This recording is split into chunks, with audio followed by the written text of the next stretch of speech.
In today's video, I am going to teach you how to customize Shopify Crave theme.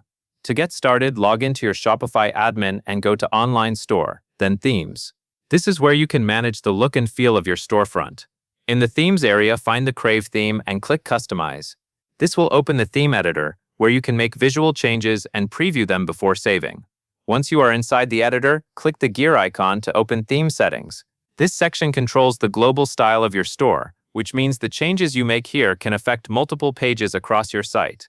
It is a good place to begin because it helps you create a consistent design. First, open the logo settings. Here you can upload your brand image so it appears in your store header. After uploading the logo, adjust the desktop width so it looks balanced and clear. A logo that is too small may be hard to notice, while one that is too large can crowd the header. Next, go into colors. The Crave theme is known for its bold and high contrast style, so this is where you can shape that visual personality to better match your brand. Update the color palette carefully, and make sure your text remains easy to read against the background. After that, open typography. This is where you choose the fonts for your store. Pick fonts that fit your brand while still working well with Crave's playful design style. Try to keep your text readable and consistent, especially for headings, buttons, and body content. You can also click into the announcement bar settings. This area lets you add promotional text or a useful link at the top of your store.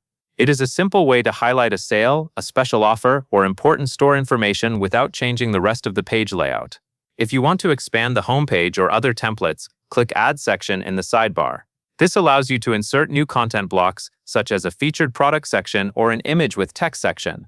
These sections can help you showcase products, tell your brand story, or guide visitors through the store more clearly. As you make changes, keep an eye on the preview so you can see how everything looks together. When you are happy with the result, click Save in the top right corner to publish your changes.